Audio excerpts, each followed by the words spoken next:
to understand this because, as I was telling you, that's um, like half of the illustration. If you get that solved, then your illustration is gonna look very good. Sometimes we focus a lot on the details, and then if we left the lighting and the shading on the side, then the result can be not what we were expecting.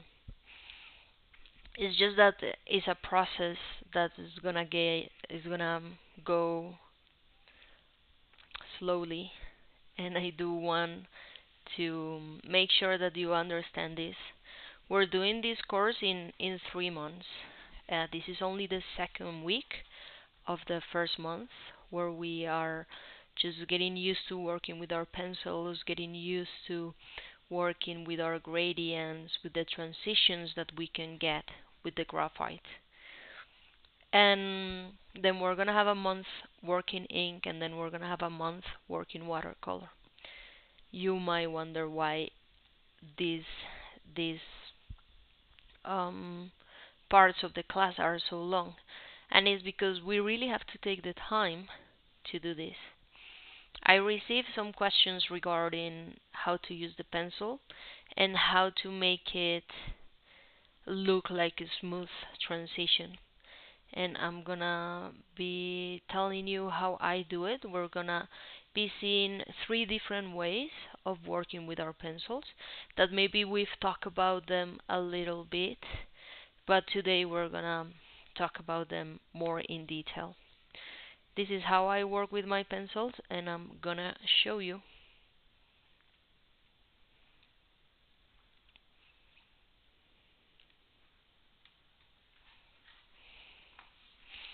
Alright, this is my paper.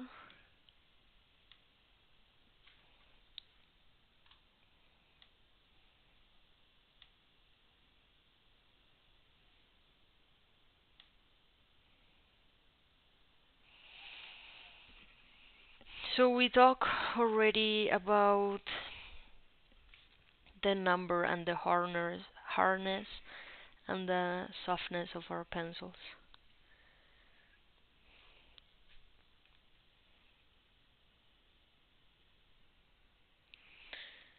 I'm working here with an HB, and I'm gonna do this example with this one.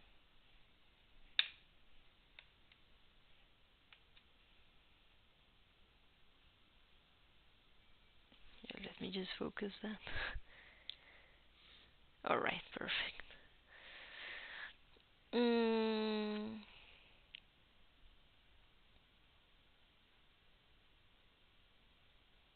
I'm gonna show you one of the homeworks that you sent me, and this was one of them. First, I just wanna say that it was a really good exercise.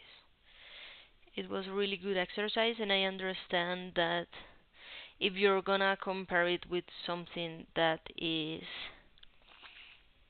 perfect, then maybe you're gonna be too hard on you. We have to understand that this is a process, and then we can have some areas where we can always improve. This person here that sent me this homework told me several things. So one of them was their complication with the transition from the darkest parts to the lightest parts. And you can see that a little bit on the cast shadow.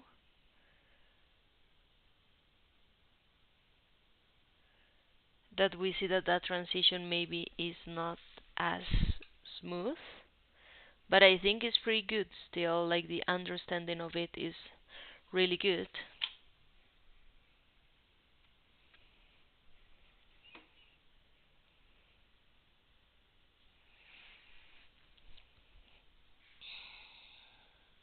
And I'm just gonna show you how I do this.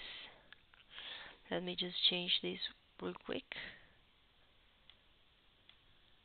Okay.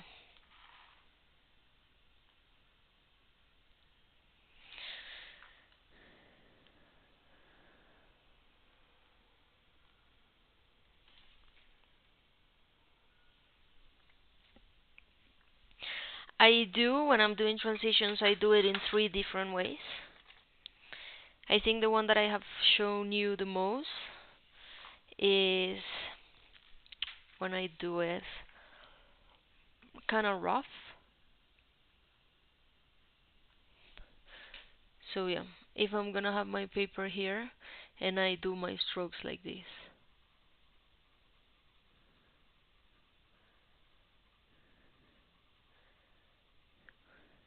This is just me pressing the pencil against the paper, up and down, up and down. What are we gonna have with this? This up and down is making this pattern on the paper.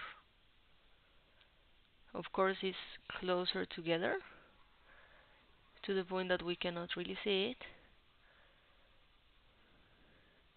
but it's gonna impact the way that we see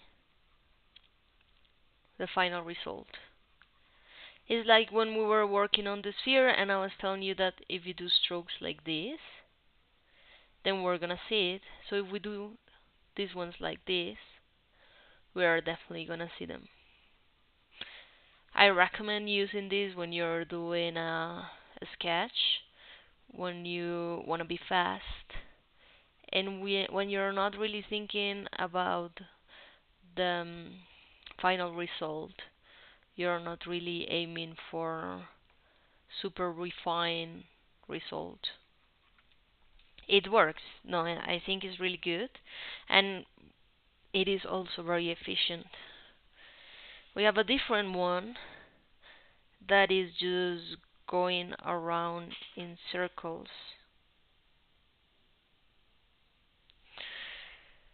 So the circles one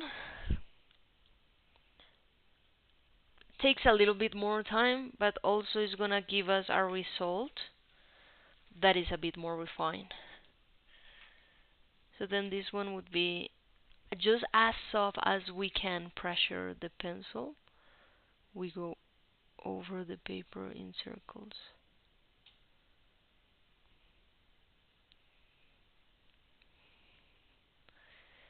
This is gonna give us way more control.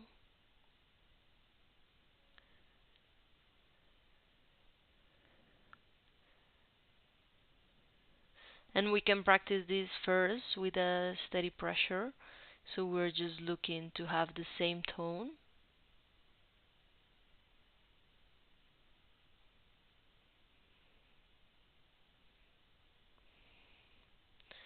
Then we can try to go softer.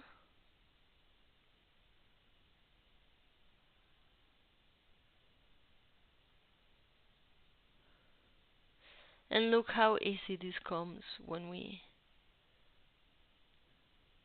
are using this technique.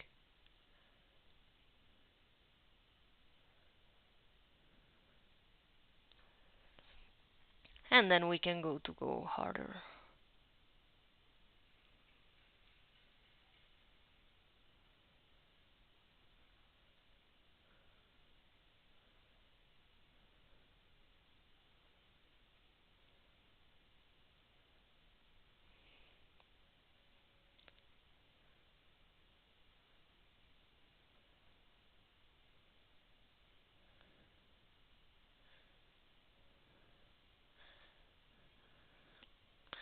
And in this you can already see the difference between how refined this is versus the one that we have on top. And then I have a third one that I usually only use when I'm doing a final illustration that is gonna be on paper, on pencil, excuse me. And that one would be going with the shape of the object and going only in straight lines. And I know this can sound like a little bit confusing because, yeah, if I'm working with a sphere, how can I do straight lines and working with the shape? But what I would do is like, yeah, let's see, for example, I have a shape like this. Then I'm gonna do lines, short lines, like this.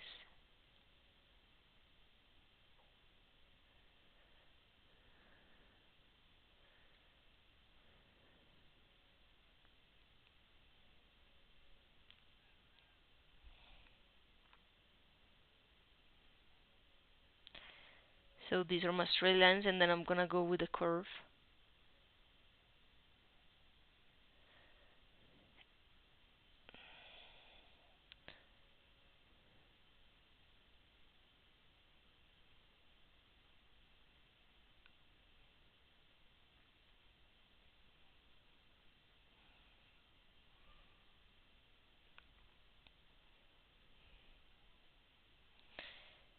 And as you can see, this one also gives us a more refined result.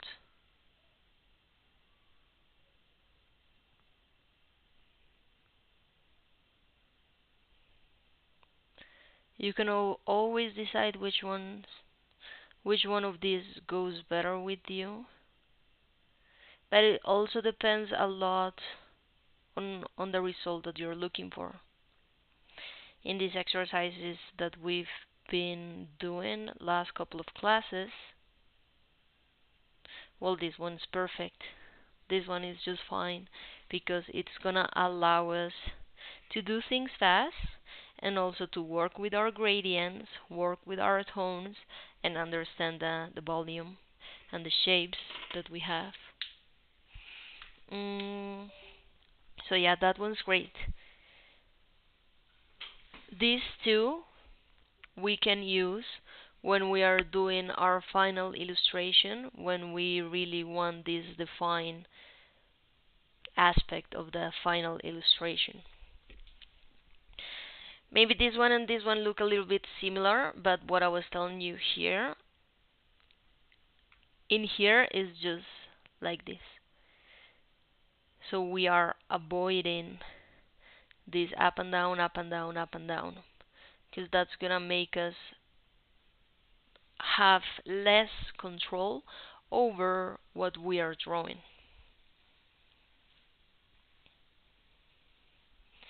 And then we just have to take the time to be able to do this.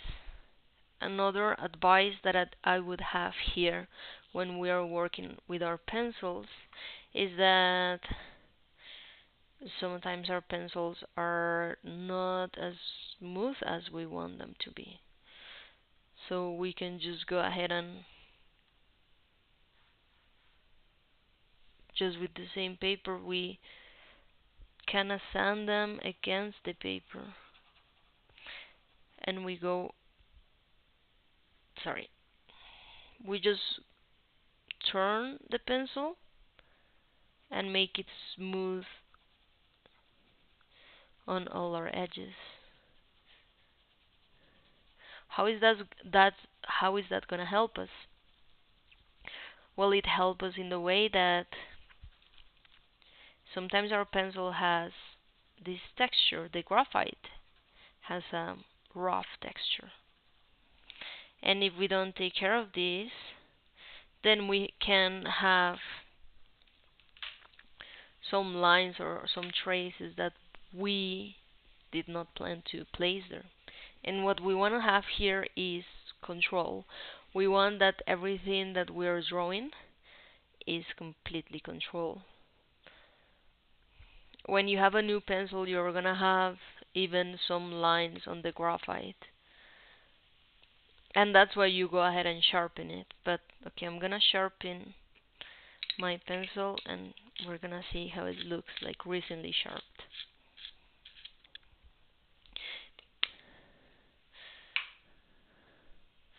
I'm also using a Faber-Castell sharpener. This is one of my favorites because it allows you to do different sizes of the pencils, and you also have a color container, and it's just very sharp. It works perfectly.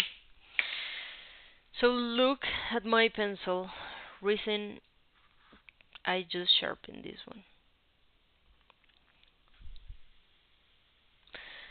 And what I can see maybe in the camera is not that obvious is that it kind of broke, the point of the pencil broke, and then it's gonna give us, if I go right ahead and draw with this, look, I did two lines and one is kind of double, the other one is very sharp at the point that we might break the paper. So then if I go ahead and smooth all those pointy edges of the pencil, then we're gonna have way more control over what the pencil is drawing. And that's exactly what we want.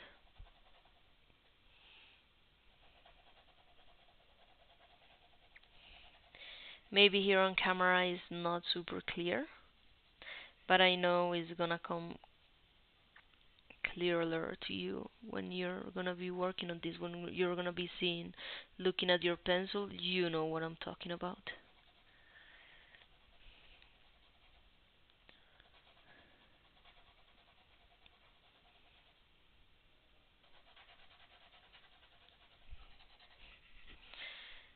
So then I have smooth pencil.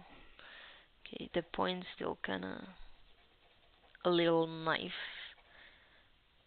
We don't want that. That texture that's just gonna be very sharp is not gonna be good for us, because good thing about pencil, when we work on pencil, is that we can erase it, no? But if we all of a sudden have one of those,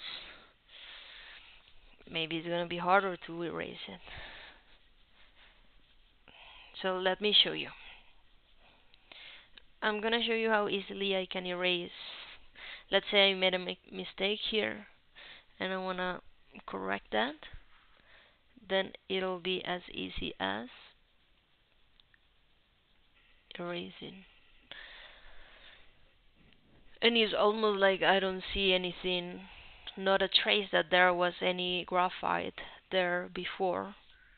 But if I go ahead and try to erase one of these that were made with an recently sharp pencil that was very, very sharp and very harmful to the page, then if I go and erase it,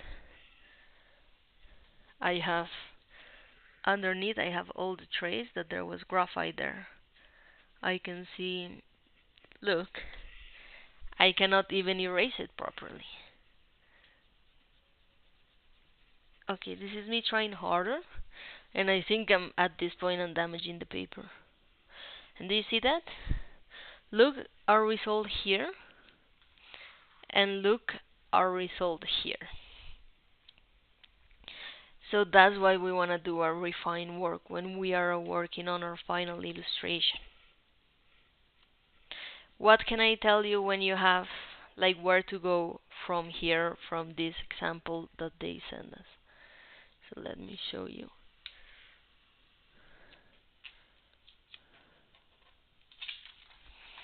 From here you can always keep working on it and just build it up from there. And what I mean mainly is that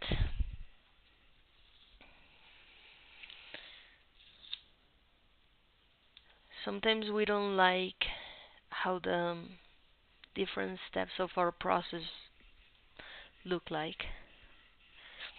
And I know that you hear this a lot, and in any type of subject, any kind of area, when you're working to be better or you're working to learn a new skill, they tell you, learn to love the process.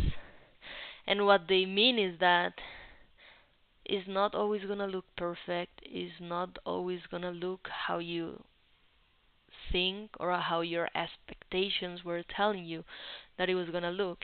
But that doesn't mean that it's not gonna look like that. So the person that sent me this homework told me I'm having issues with the transition of my shading, and I'm having issues to make it a solid color. And what I see here is that you could have keep working on it. If you go a little bit back, okay, I'm gonna do a fast example of what we have here.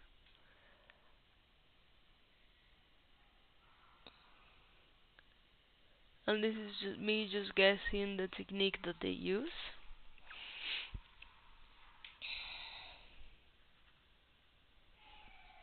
I think they use the one that we've been using the most, that is kind of fast.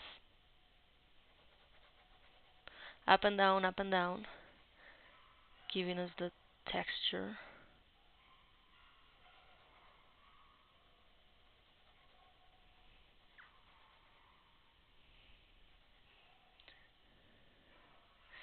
And I understand because I see that they have strokes that are darker than the others.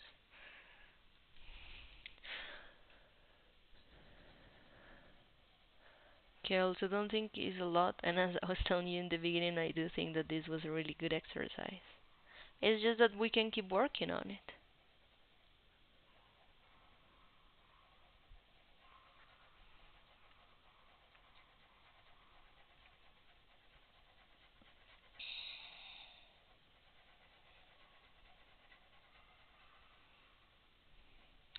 So one of the first things I would also say to this person that was doing this exercise is don't be afraid to go dark.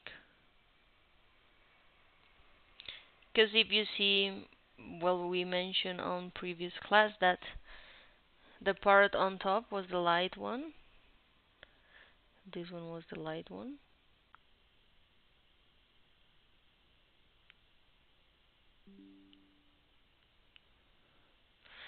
On the drawing that we have on the right, our mid-tone and our light side is almost the same tone. So we're going from here, just don't be afraid to go dark. And we can use, in this case, our circle technique to be able to make all that into the same tone. Is it gonna take us more time? Yeah. Is it gonna look better at the end? Yeah, for sure. Drawing is a whole thing of patience and also of practice.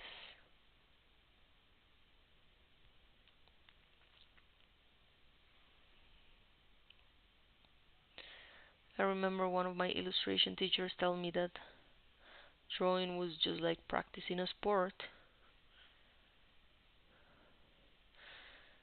And then you realize it is.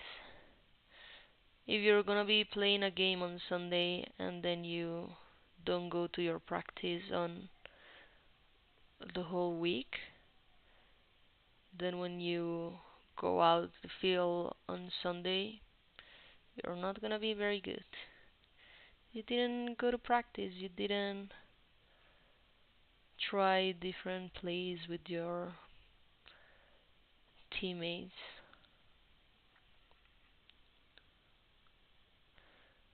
So yeah, if I don't practice every day my drawing skills and then I'm just expecting to sit down and do everything perfectly, well, that's not very realistic. So this is just me encouraging you to draw as much as you can. Get familiar with the media that you're using. Maybe your preferred media is not pencil but is fine liners and you love to do ink drawings. And just get familiar with that and learn how to make the textures that you want to make and learn how to do the gradients that you want to make. So you can see how we have way more control over this one when we just go in circles in comparison to the fast sketching technique.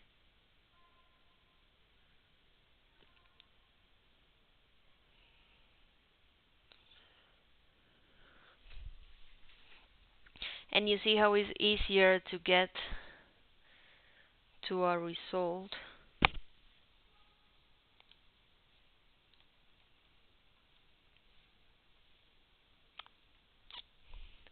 Now, I also see here that I'm having some texture still on my drawing, even though I work on solving all the issues that were preventing me to have a perfect smooth surface. And To be honest with you, this is just the paper that I'm working on. We talk a little bit about papers and about working on thin papers and how that sometimes can get you the texture of the place you're drawing, or even the texture, just the texture of the paper. Maybe if the paper is not that smooth, then it's gonna give us a texture. I'm working with just a printing paper. So again, this is a 90-gram paper, and maybe that's why we're having this extra texture on the drawing.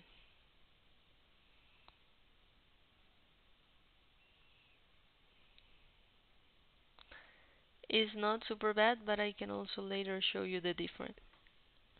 I hope that you're doing your animal sketch on thicker paper. If you can do 180 grams, that would be amazing. That's just double of this.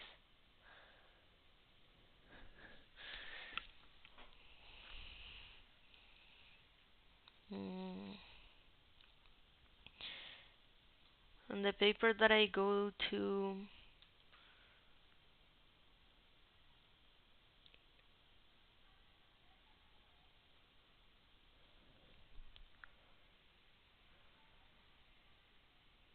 is an, let me see, this is a term.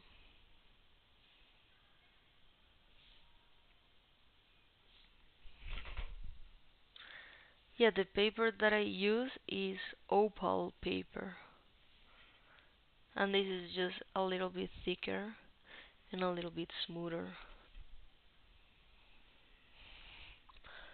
But see how this paper, even when it's not the best of the papers we using, it's already showing us a great difference.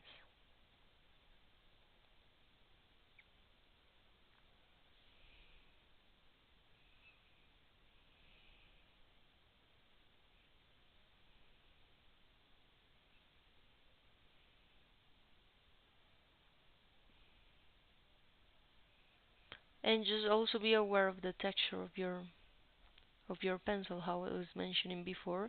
This is not only gonna happen when you sharpen your pencil, but when we work a lot of time on the same side of the point of the pencil, then we're gonna have an edge. So we might wanna change to another part of the point, apply pressure on another part of the point of the pencil. Well, that was complicated.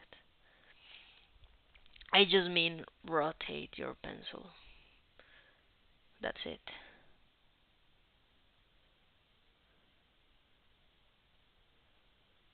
Then it's gonna wear off only on one side, and we want it to be wearing off evenly.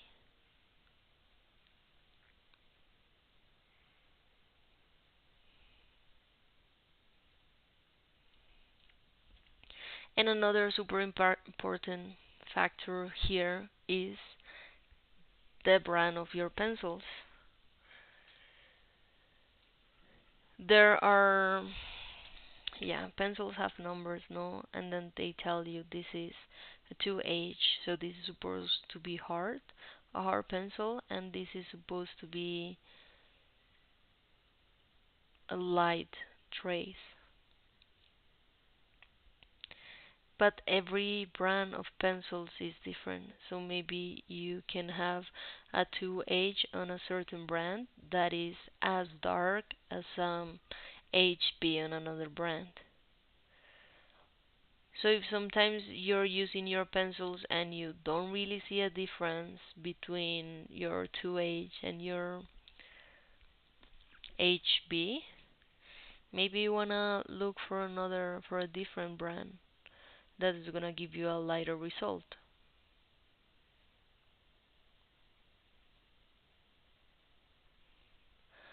I'm kind of having that right now, and I will tell you why. But it's just that I got these Faber-Castell pencils, and sometimes I feel that my 2H is not as light as it should be, and that is gonna prevent us from achieving transitions that we want to achieve.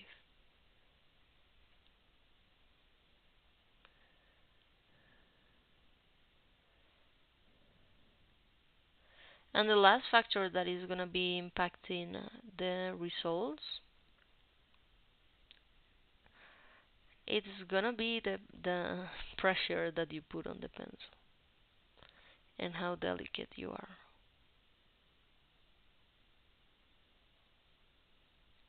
But it's mainly those three.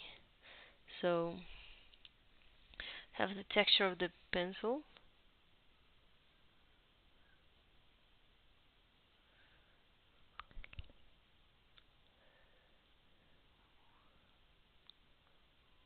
We have the brand of the pencil. And we have the pressure we apply. And of course the first one that we saw, that was the technique.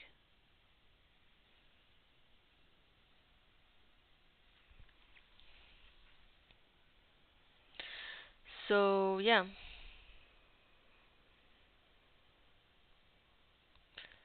if you can control all this, then you're gonna have a result that is more under control.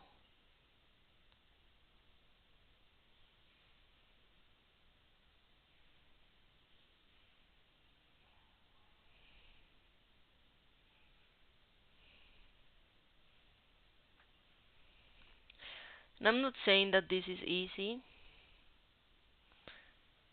This requires a lot of practice.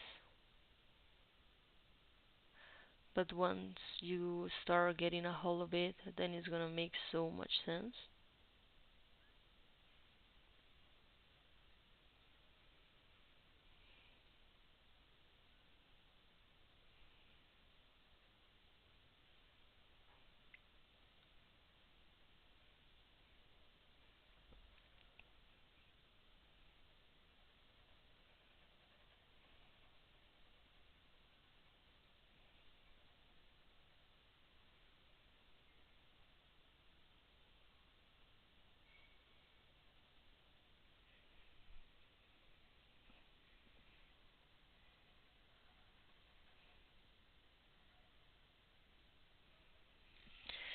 Sometimes you can get excited with this technique and then just forget that you're doing circles. So just try to remind yourself that you're doing the circles and always go back. If you start doing traces like first one that we were doing, just think of coming back to it. It's also a great mindful exercise.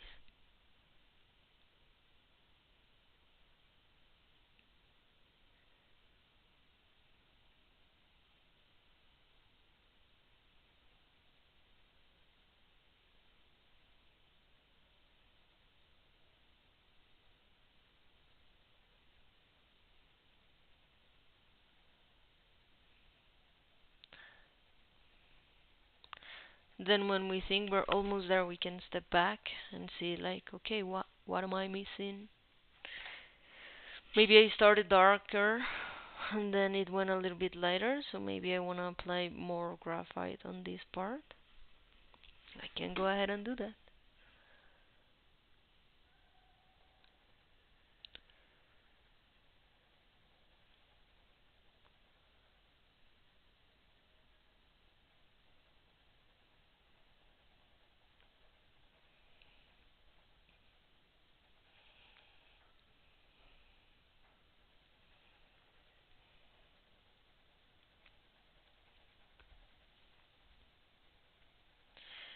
There is also one thing here with the learning curve and with the appreciation curve.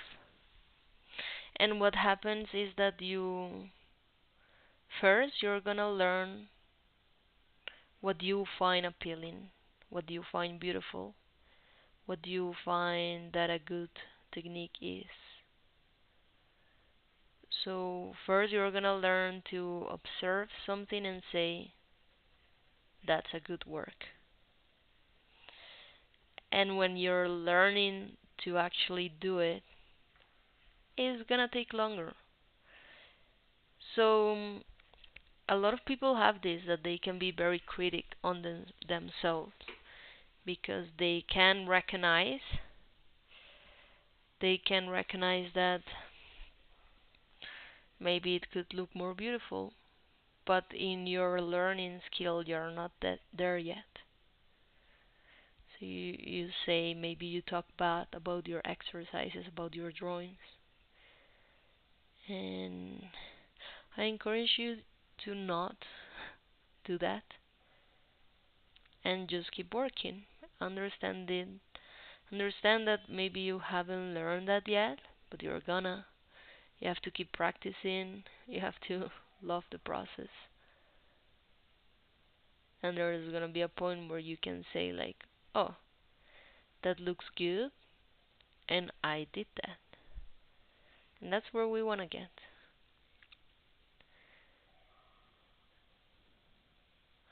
So don't bring yourself down if you feel that the results that you're achieving are not as good.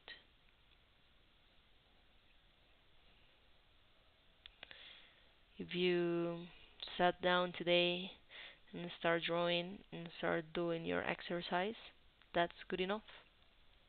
That's all we need. All we need is practice.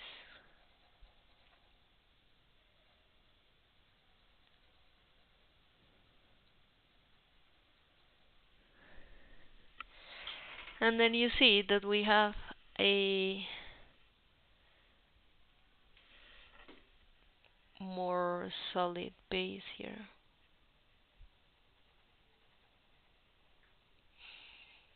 So yeah, as I mentioned, paper interferes a lot on this process.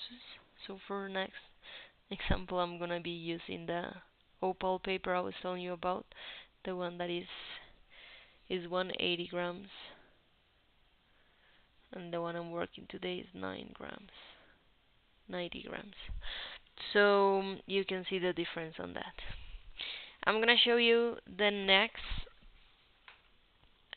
activity that this person sent me, and is this sphere. Again, I think this was a really good exercise, and we're gonna correct some things.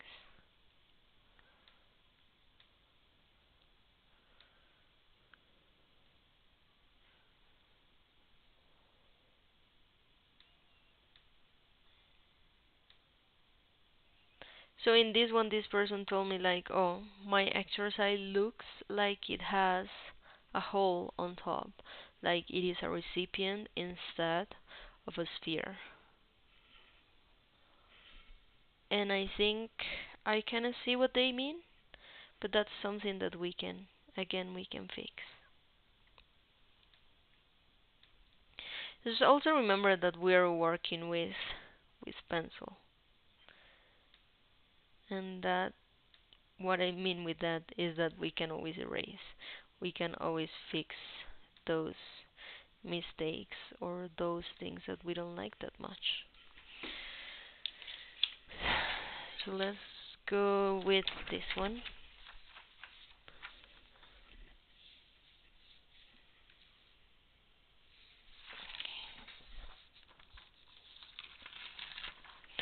I think I don't have a circle handy so I can draw this, so I'm gonna do it freehand.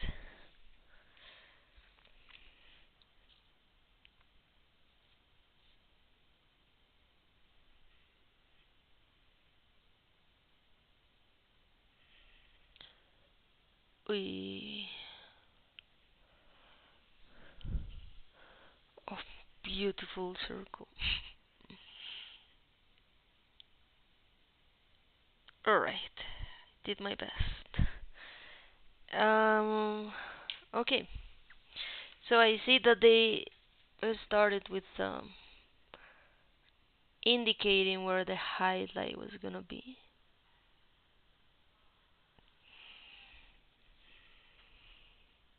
which is good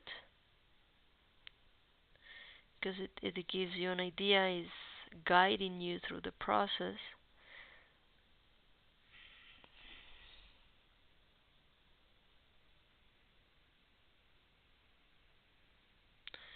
So if you want to do that, you can, of course.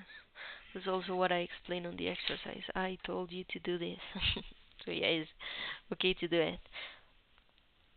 But then don't forget to work on the transition inside. And in here, then we can work with our different pencils. One really good thing that I see about this exercise is that the shading is done with the shape that it was what we wanted. Because then the shading being done like this is telling us, oh, this is actually rounded,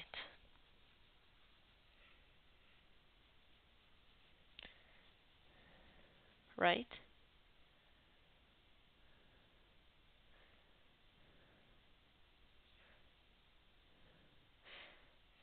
I'm gonna use for this one, I'm not gonna use the circle one, but I'm gonna use the straight line.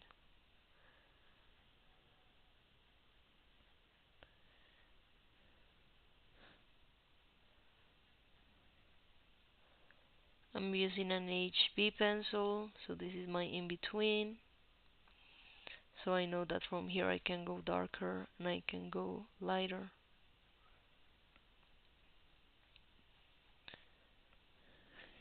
I'm gonna try to do this fast just so you can see how we're gonna achieve. You can see how we're gonna be achieving this gradient.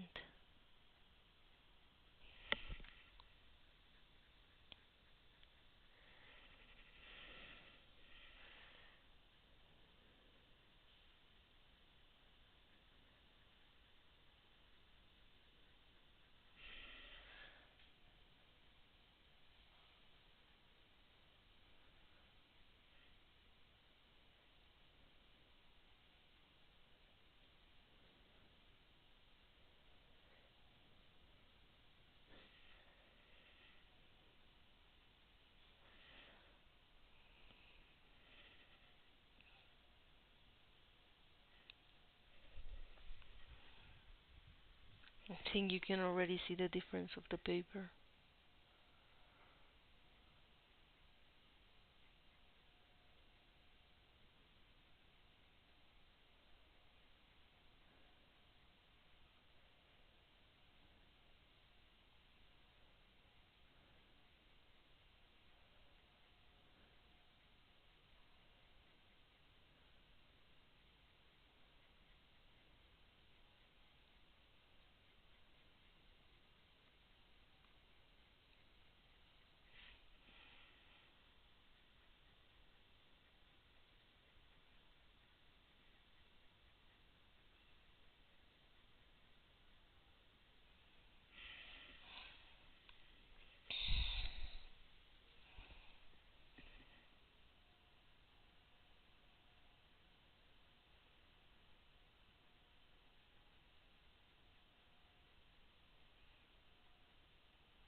Yes, I have to admit that these techniques that are gonna give us a more refined aspect are gonna take longer.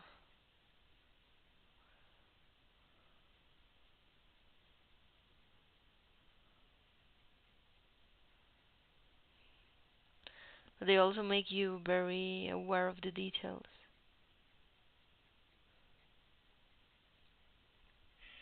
And if you're a fan of the details, you're gonna like these techniques for sure.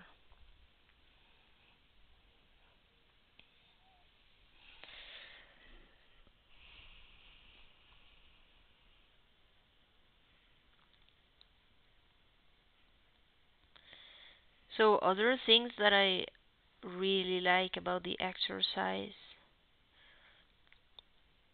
that this one that they sent me,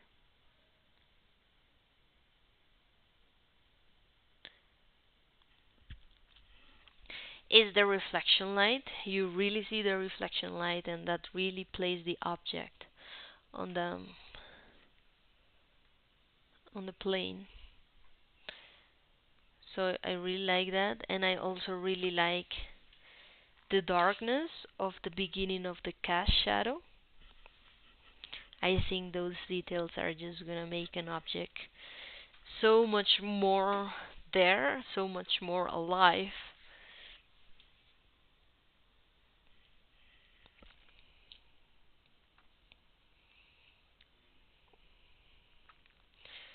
And I understand that you're maybe gonna struggle a bit.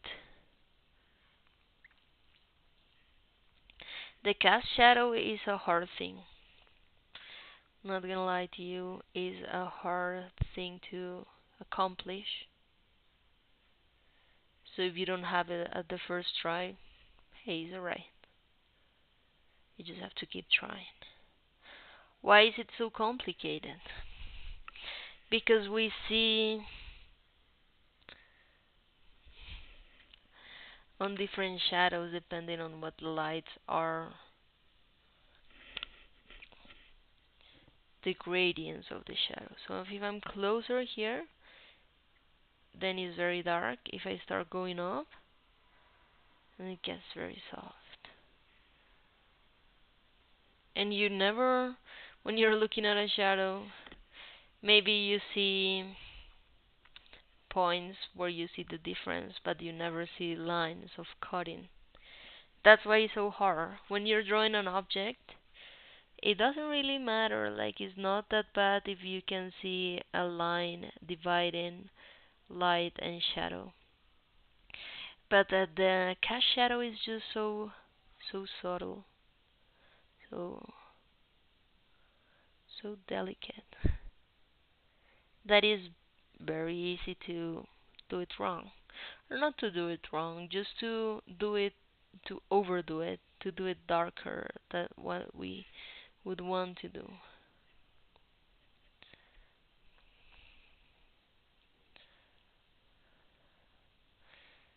So yeah, I can tell you, I can explain like the basic about light and shadow, but really completely understanding it is not as easy.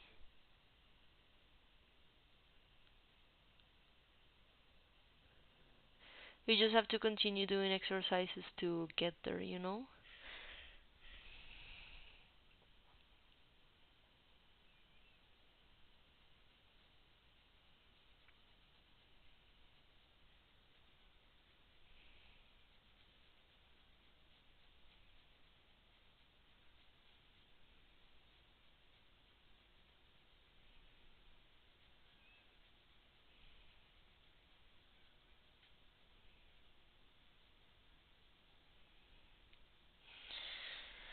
Okay, in here, what would I recommend? Don't overcomplicate things for yourself. I'm doing this because I don't wanna go on top of the camera and not show you what I'm doing. But just go with whatever works for you. If this line is complicated to doing from down here, just do it from above or do it from here. Just remember you can move, and that's gonna help you get the angles that you wanna get.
A lot of people that draw a lot, they develop the ability to use both of their hands. And exercises like this is very handy to be able to use both of your hands because of the angles. So if I grab this side with my left hand, okay, I have to tell you I'm not great at this.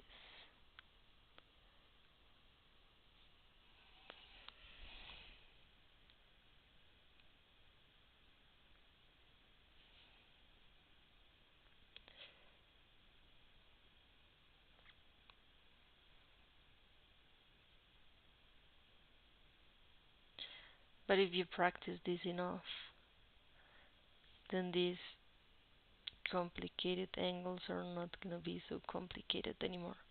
Because then you can just switch the pencil from the to the other hand, and then that'll be it. Yeah, you can definitely see the difference when I do it with my right hand to when I do it with my left hand.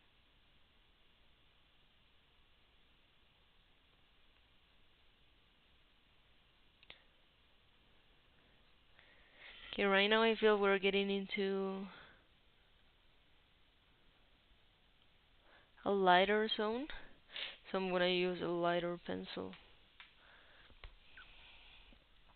But that, yeah, this is what I wanted to show you. This is my 2H. And I just work with HB, and that's my 2H. So yeah, I think my 2H might not be as dark as I was expecting it to be.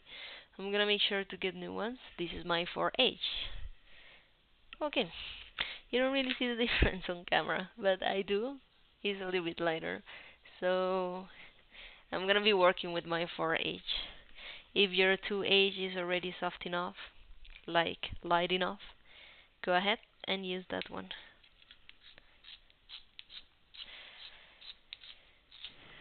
Sharpening my pencil, and then I'm gonna sand it with another paper.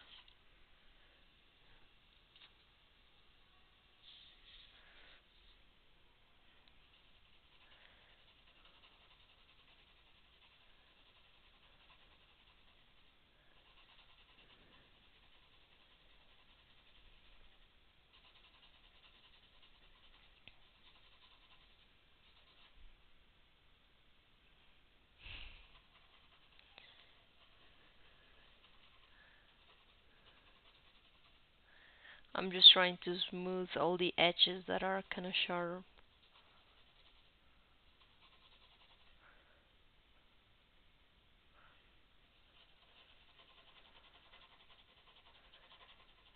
You can also do this with sandpaper if you want. Maybe you don't want to use a pencil sharpener, or you want to use a cutter, a knife to sharpen your pencil. You can also do that. When you have a longest point of the pencil, that also gonna allows you more possibilities.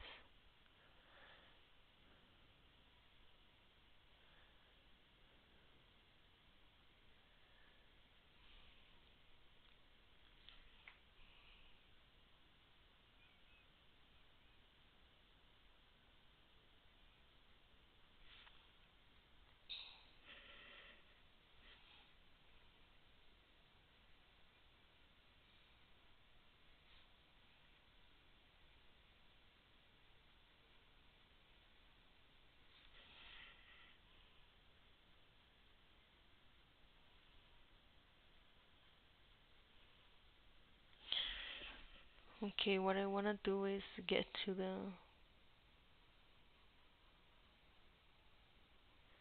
the edge where we indicated that our highlight was, so I can show you how to work and build it from there to the inside.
And maybe one of the issues that we have when we indicate a highlight is that we already arrived there and the line is darker than the tone that we were working with. So let's erase that a bit. Be happy we're working with pencil and we can erase this.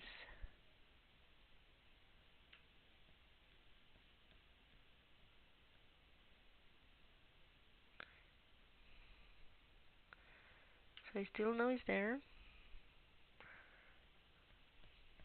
Okay, I wanted to erase some other, maybe darker points that I didn't want. And we can work from there also. Yeah, don't forget that you can always erase. Really. I think a lot of people have a lot of, okay, I don't know if expectations, but like ideas of what drawing is and what drawing is not. Or like what's allowed when you're drawing. And I'm just here to tell you that everything's allowed. I don't know, a lot of people think like, oh, if you're tracing a picture, that's not drawing. It is. Tracing is not that easy. Or they tell you like, yeah, if you measure something, that's not drawing. It's like, okay, it is drawing. I just want to make sure that the measurements are exactly the same. Maybe that's very important for my drawing. That's valid. You use whatever tool works for you.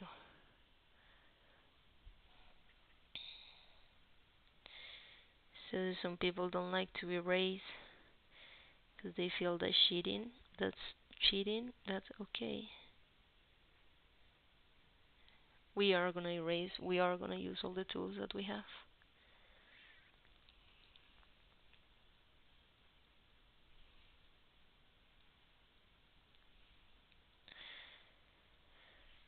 So the key thing is that we indicated our highlight, but that's not really like the edge until where our tone was going. So it's not like I indicated there and then I stop. Rather, I indicated there and then I have to build the gradient.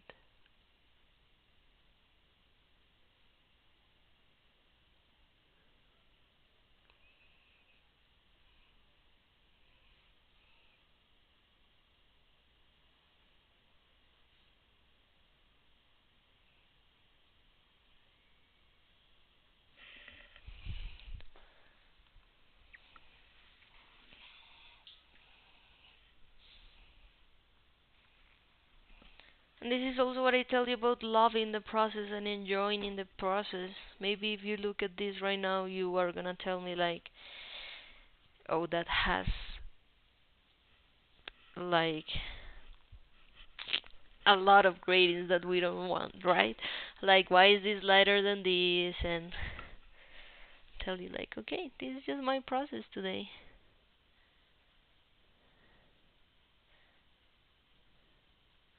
Remember, we can always build it up from there.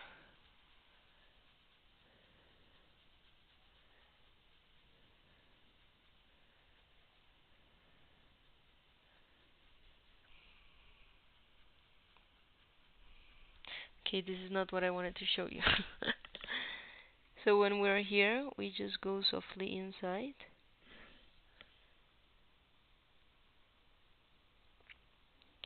As soft as we can.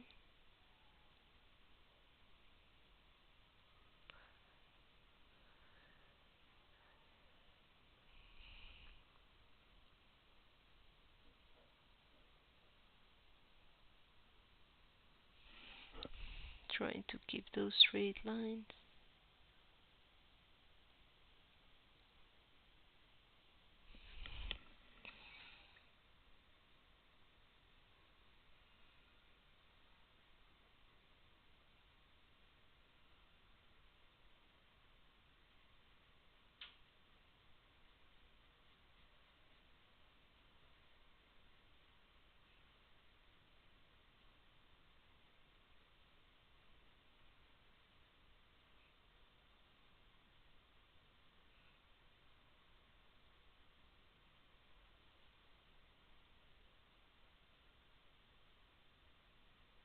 And we get to a point where the strokes of the pencil are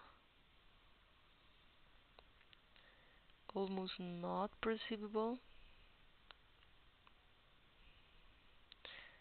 That's what's interesting because that's what's gonna give the visual effect of the shininess.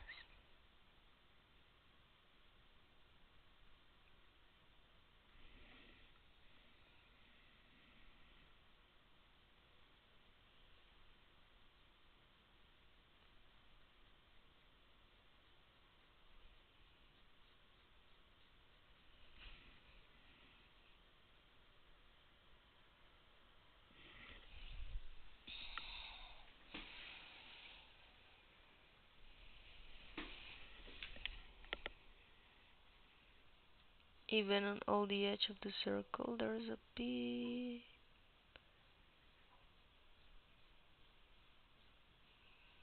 of darker tone. And then we just make sure that we're gonna leave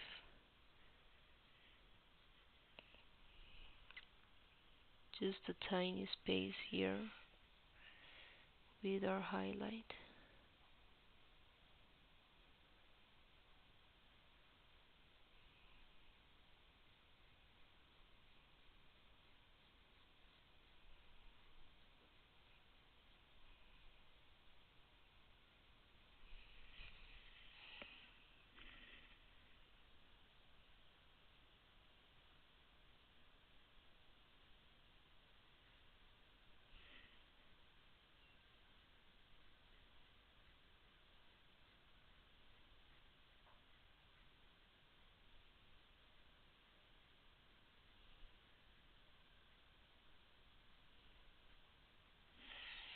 Right. I'm happy with that gradient. Okay, I do want to erase a little bit here. Okay, remember that erasing is also not always like if I have this.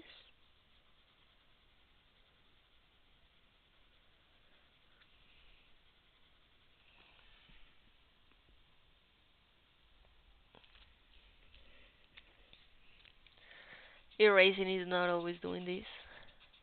I completely disappear everything. But erasing can also look like this. Just taking a little bit of the extra graphite so we can have a smoothest texture. You see that? That's what I did here. Maybe for me maybe it was too strong and then I soften it.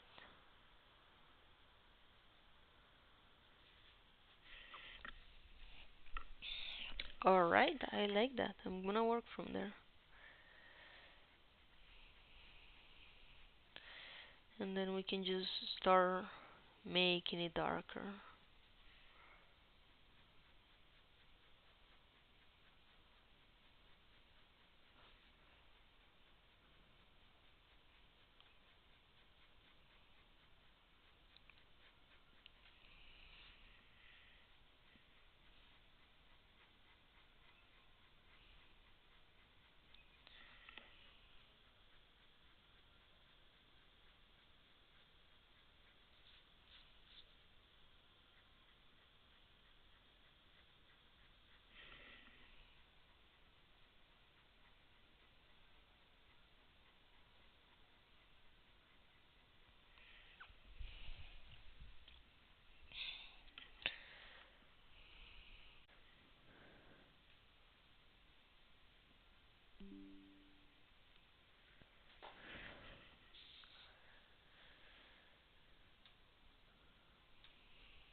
And maybe when we're working on our reflective light,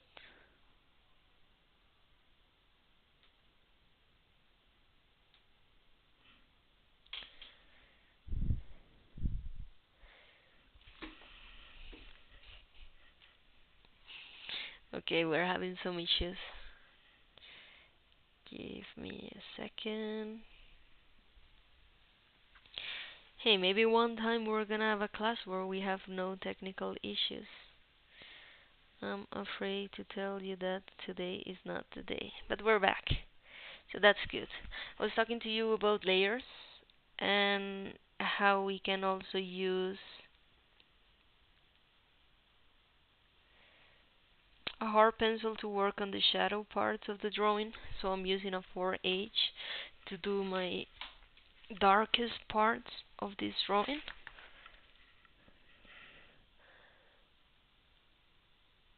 And that's alright because sometimes we need that. Sometimes we need to build up our layers.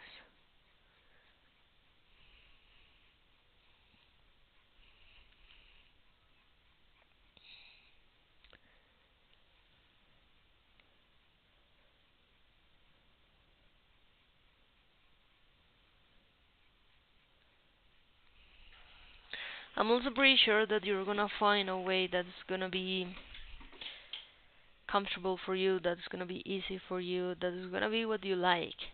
And that's in everyone's journey.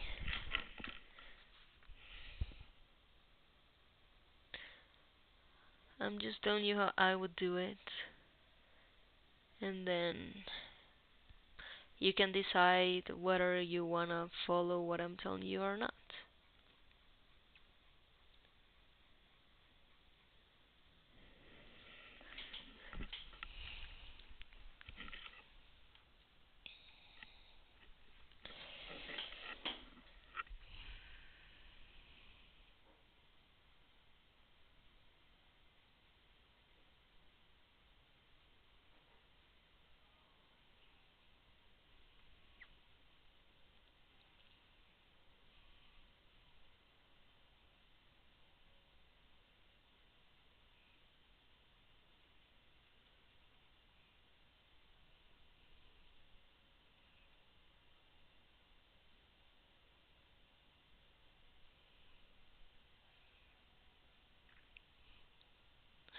Working on your layers also helps you practice on your pressure and your control of the pencil.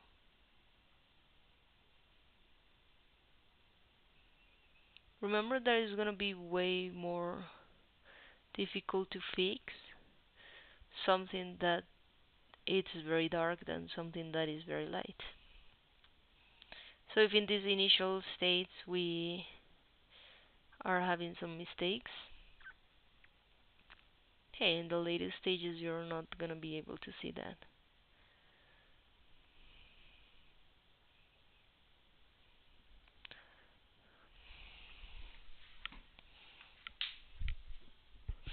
I'm gonna work with my 2H. That's pretty hard, but it's gonna work what we want here.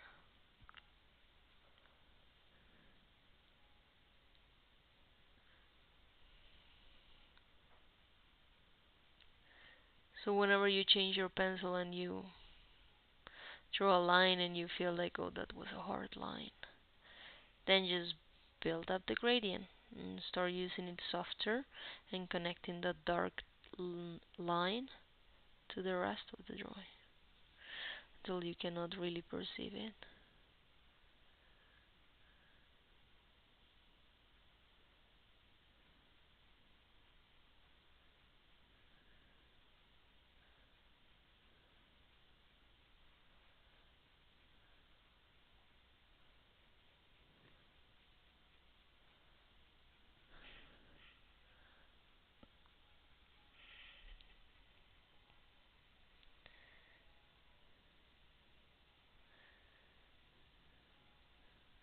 In the first couple of layers we rarely use the pencil to darker to the darkest that it can give us.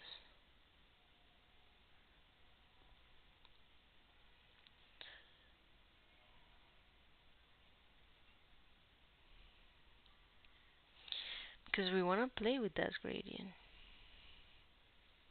If I'm gonna go all dark right now, then you're gonna really see the difference.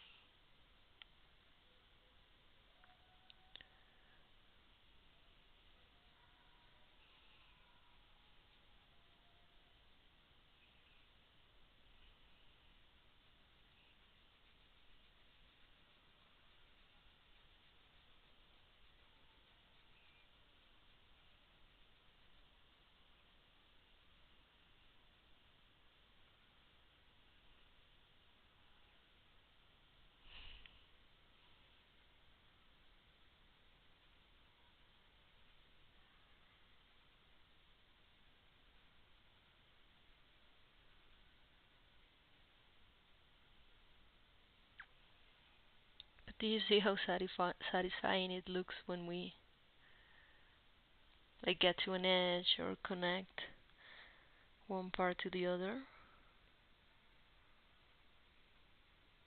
Oh, for me, it's very satisfying and very relaxing as well.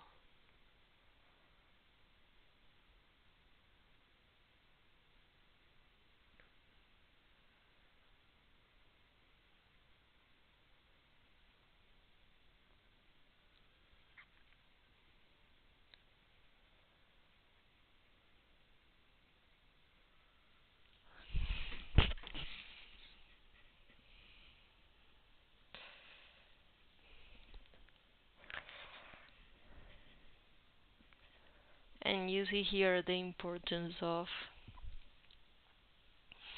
the light.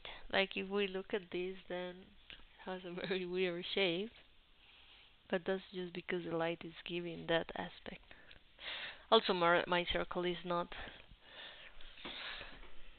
as a perfect circle, so that might also be affecting it.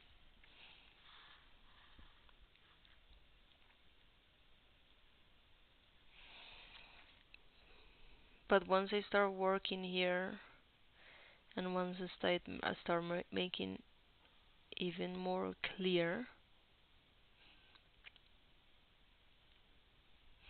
that this is the shadow side, then it's gonna be more obvious for the brain, will be more easier to read it, more easy to read it.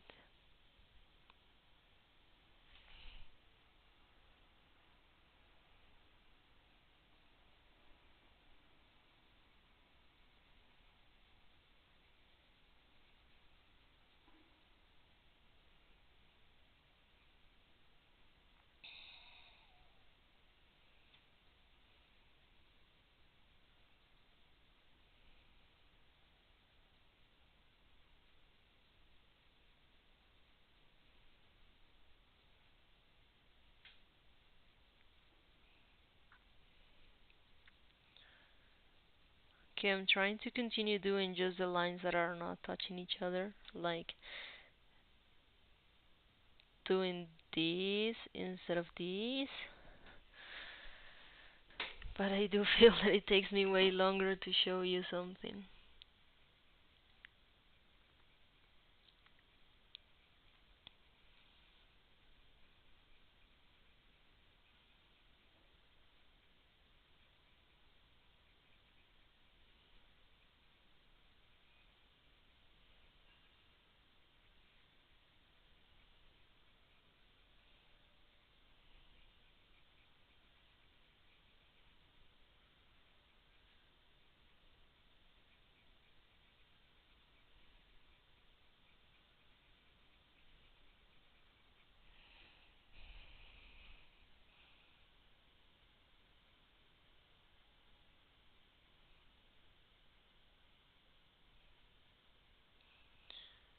So yeah, at the beginning maybe these layers were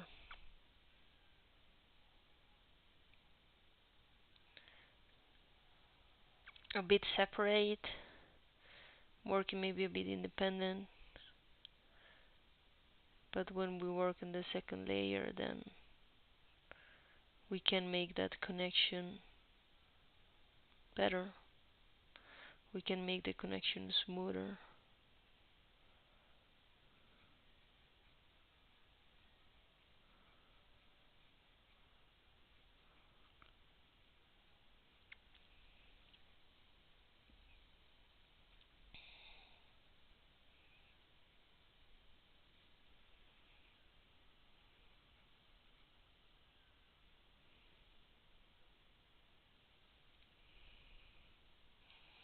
And in here, like I'm still saving this reflection light that is gonna be hitting my sphere.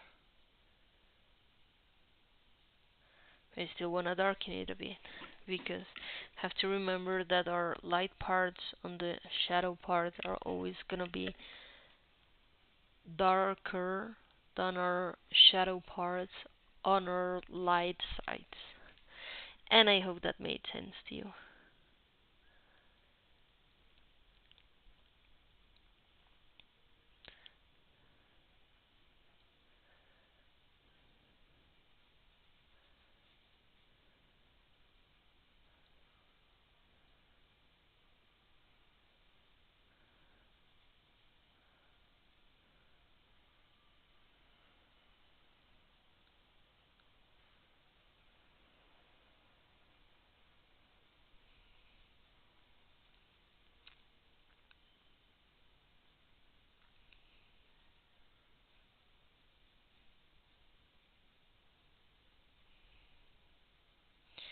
And in here the only tool we're gonna be using to blend our tones, or we're gonna be using to give this texture, is our pencils. I know a lot of people like to use blenders, like these paper tubes that can help you blend things. We're not gonna do that because we really wanna work on gaining control over our pencil work. If you decide to do that later on, hey, be my guest. Nothing wrong with that. We already talked about that there's nothing like forbidden in drawing. You can use whatever tool you feel like using. Anything that's gonna help you make the process easier for you, you can use. It's just that in this part of the process, we want to make sure that we are developing our pencil skills. And maybe if we were to jump to using a different tool, then we're kind of skipping that part. And I just want to make sure that we don't skip that part, alright?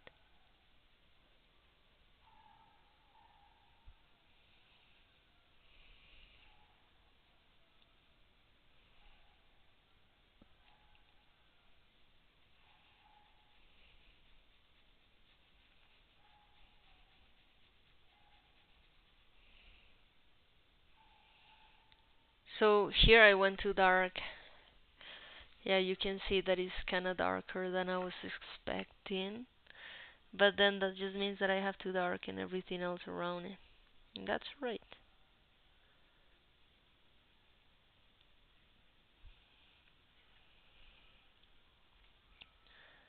That could also happen, like, hey, am I rotating my pencil? Maybe I'm not rotating it as much as I should. Maybe I have to sand it again against a paper sheet.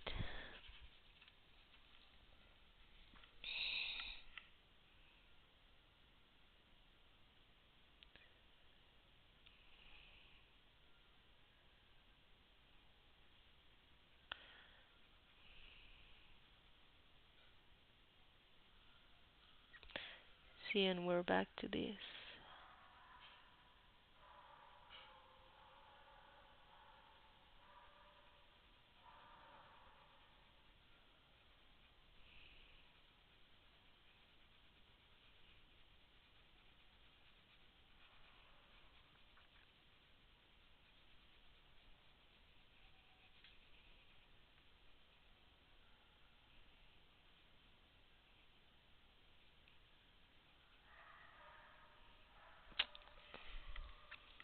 Sorry, went out of the line.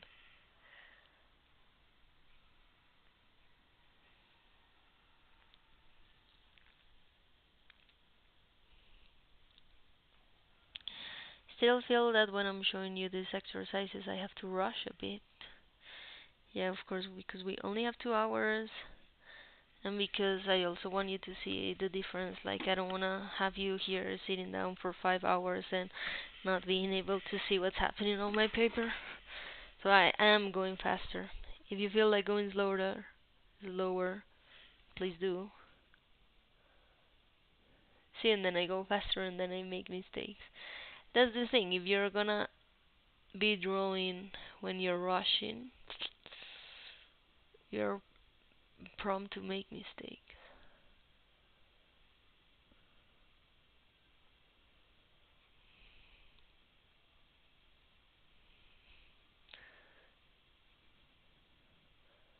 Drawing is also about slowing down.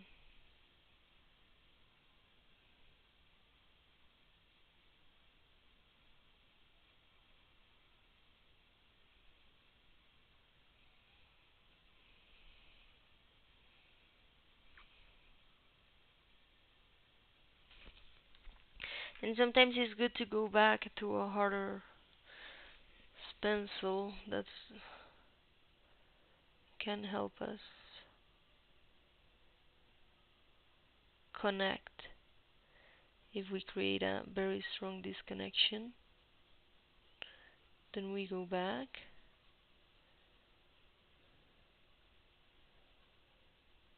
and use it softly, softly, softly till we get up.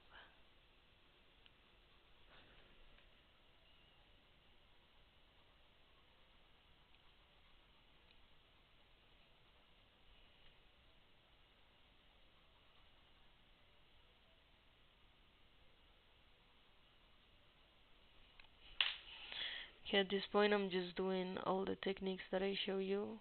Right now I'm doing the circle one. Because the circle one just really also helps you a lot with controlling the pressure that you apply on your pencil. And that's just crucial on these highlight transition spots.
Just want to work, and do you see this?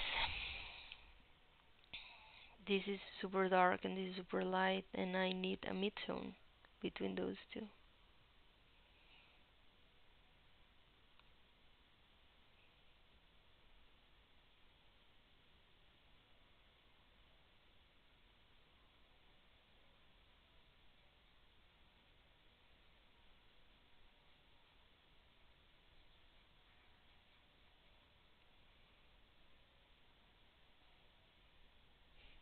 Yeah, kind of like this. Then you see that the transition is more smooth. Let me see, I have a 2B here. I'm gonna be using, because I feel that this part can still go darker.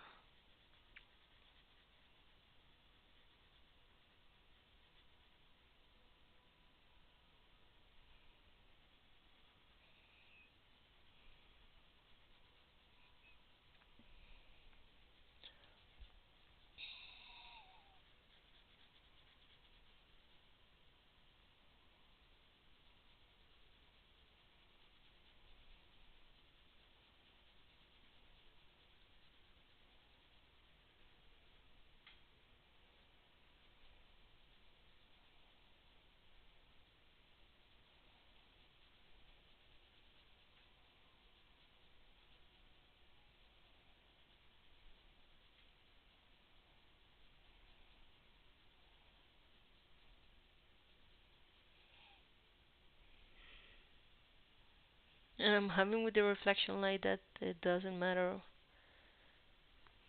the pencil that I'm using, I always go there, like doesn't matter the layer. But you can see that I'm still keeping it, like you can see that it's still there. Yeah, maybe I can darken other parts surrounding it.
Alright, we're gonna leave it like that. Because, yeah, as I was telling you, I can work on this forever.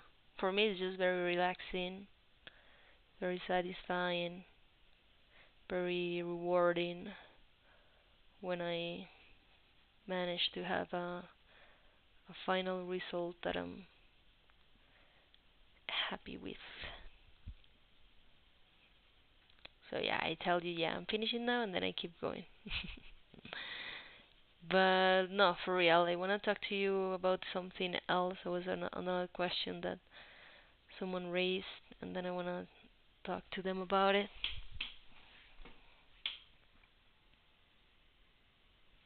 Mm,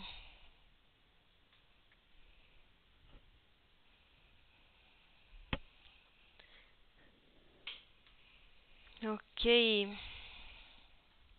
I hope this was helpful for you all to be able to make this gradient so this doesn't look like a hole in our object, but like a highlight.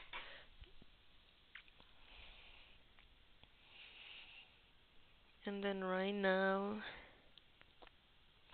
one of the other questions that someone raised was about how to be able to recognize the shadows inside of my animal. And I understand this question a lot. I know that it's not as easy, and even more when we're working with something that it has colors. No, we already went around this when we were doing our bird last week. So I wanna tell you again that if we can use with different tools, and there's things that are gonna help us understand things. So I'm gonna show you what I do to sometimes recognize and maybe divide what I wanna see.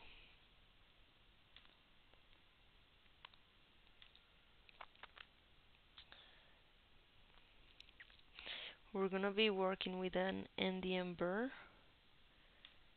and yes, okay.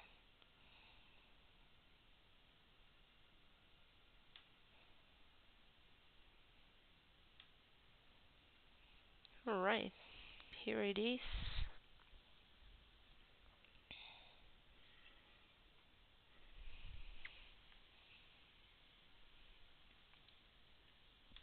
Yeah, I'm gonna remove my screen again because I wanna show you this.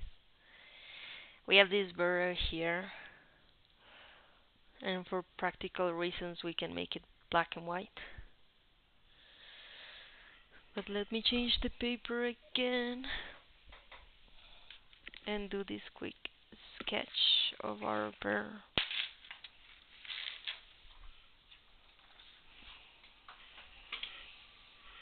Hmm.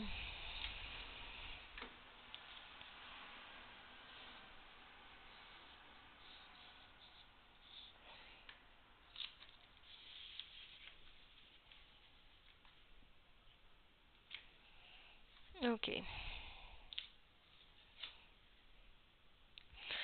Let me make it a bit more to the side so we have more space on this paper.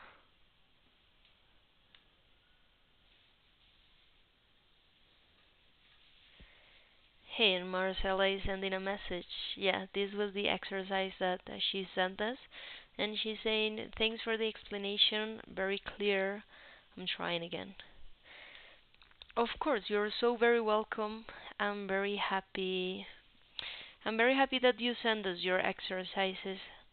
It's really important for me to be able to give you feedback because sometimes it happens that we're just following the instructions and maybe we don't understand how to go from point A from point B to point B. So that's where I'm here to help you.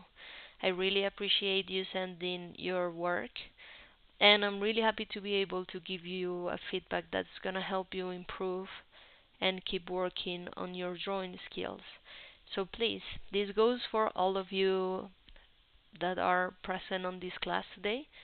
Just don't be shy and send me your work and we can work from there and I can give you more explanation on how to do it. I can also solve all your doubts. So if you have any question, just leave me a message and we'll talk about it, okay? Thank you, Marcela, once again for sending your activities of last class. Okay, let's go back to the bear. And this is it. What do I want to do? I'm gonna go to the black and white one and I'm gonna sketch this real fast.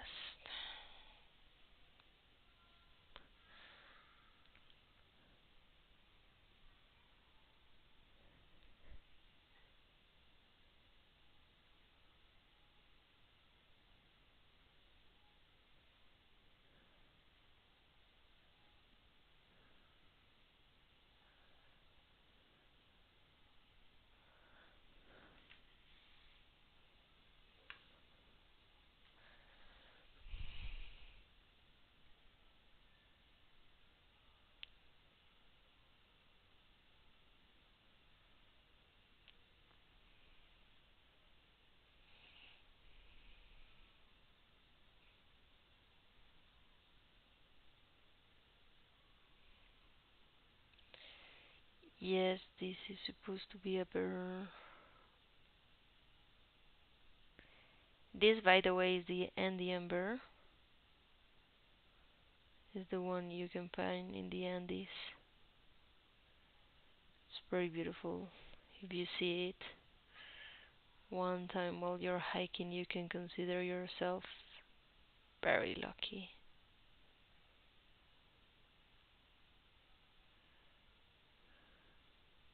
I've never seen it.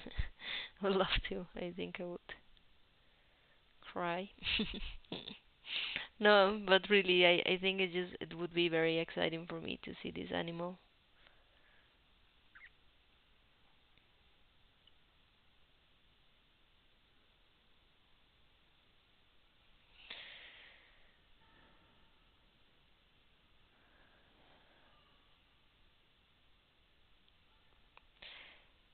So what is the black and white helping me to do in this case? And this is just really just trying to map, and that's what I want you to do a little bit. Trying to map where our shadows are, trying to map where our highlights are. And it doesn't have to be perfect.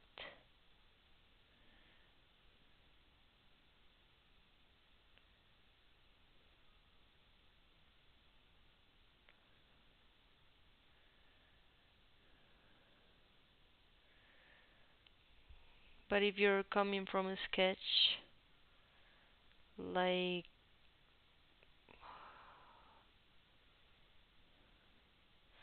this,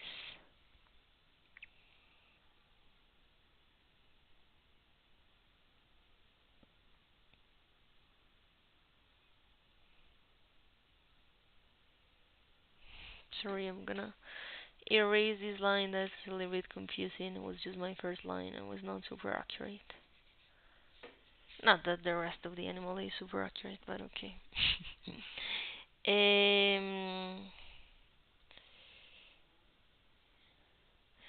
We can kinda map our shadows and our lights in our animal. So in here, I would say, and I'm gonna erase this again.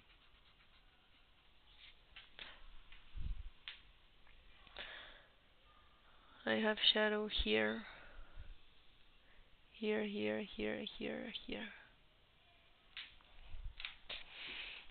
And to make this a little bit more, we can use a color pencil. Yes, alright. I have an orange pencil. Perfect.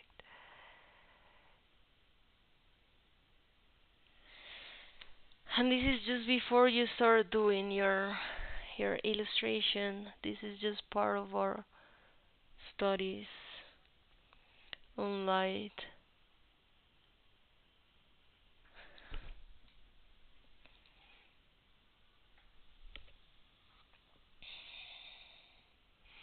And you can do this before starting to draw.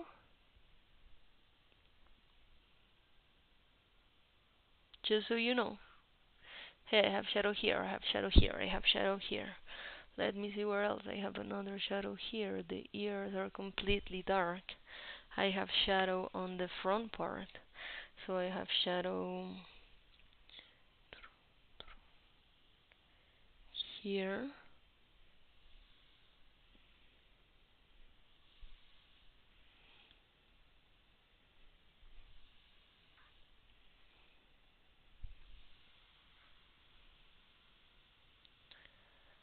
Okay, I'm gonna close this one and then I'll merge it with the other one. I have shadow here. I have shadow here.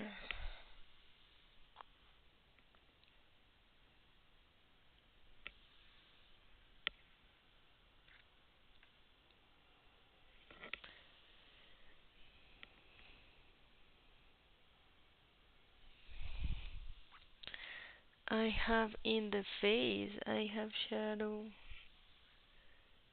here.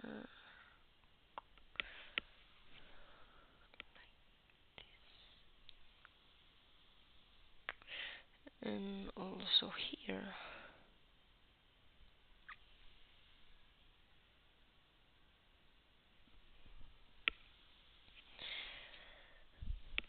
Okay, how is this exercise actually helping us? And it's helping us just to understand, you know?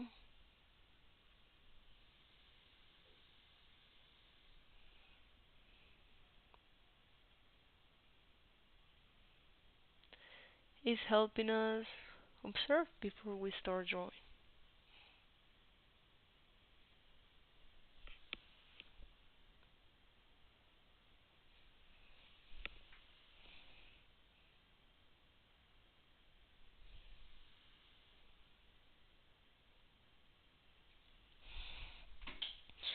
You see that?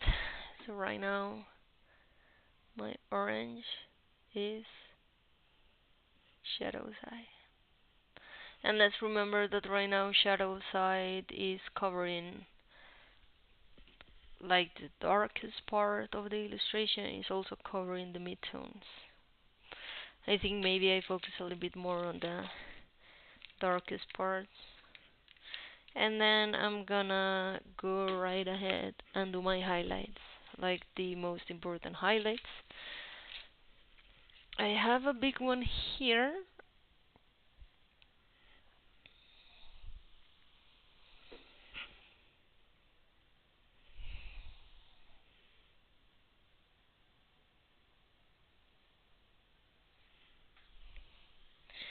And here,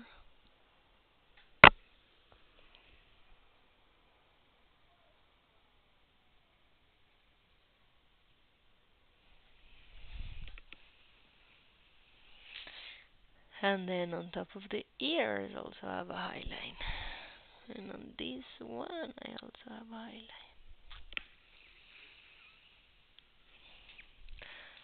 This part here that's giving us the separation of the head. And then also, you see how light and shape play together like with these things. When you have a shadow right next to it, you're gonna have lighting. Same in here, when you have a shadow right there, you're gonna have light. These contrasts really help us understand the object.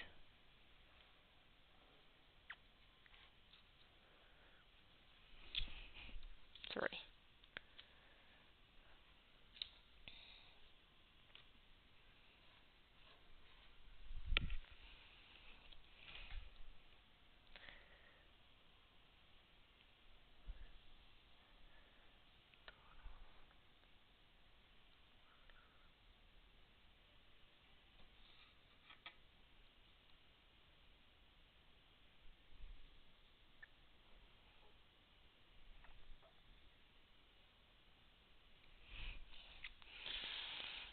Do you see?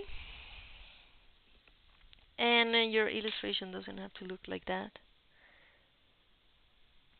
As in, we're not gonna be working on top of this. This is just something, is a tool that is gonna help us understand. Because someone was telling me that they were having issues understanding how this works. And yeah, having issues is normal when you're not used to paying attention to these things. When you're not used to mm, looking and trying to identify where your lighting or how your lighting is here in the object. And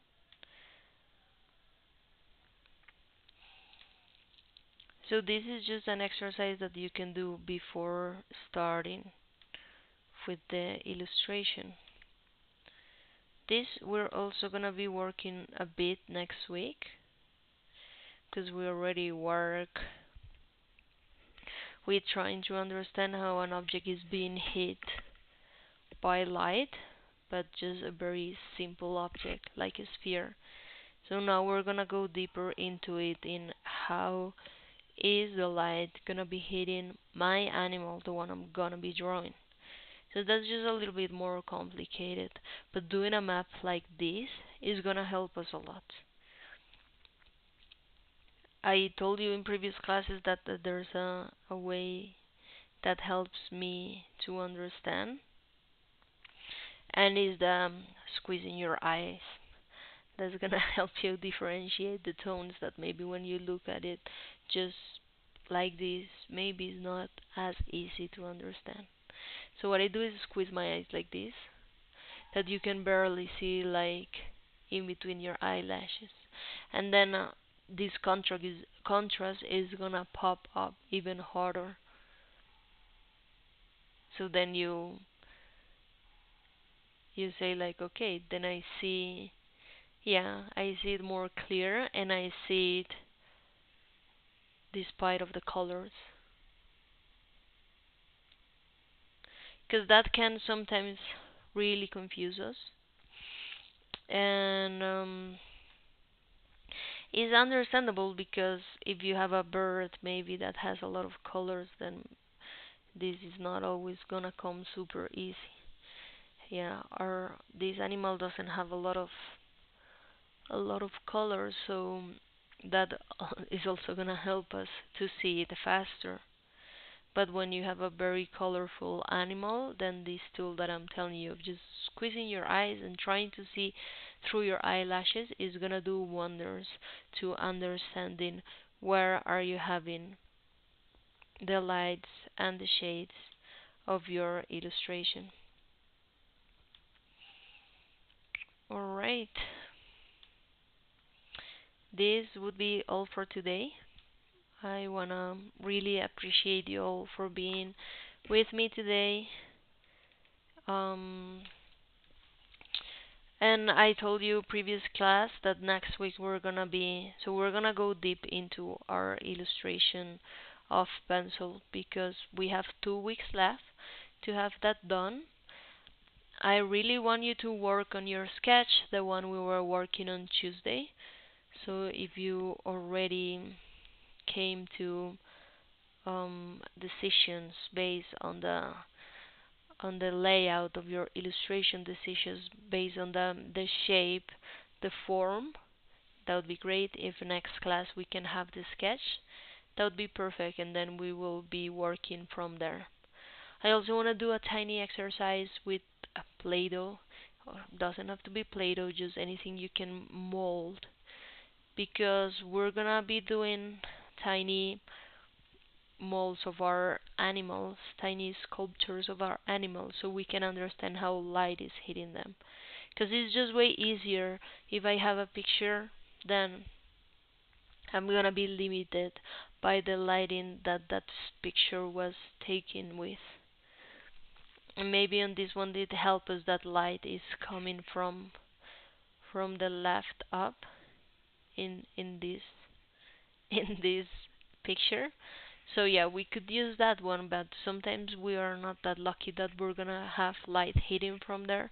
So then these tools that I'm gonna show you next class are really gonna help us understand how light is gonna be hitting specifically the animal that we are gonna be drawing. So yeah, thank you all for joining today. I hope to see you all on Tuesday, and thank you once again for joining this scientific illustration course with me. Bye bye.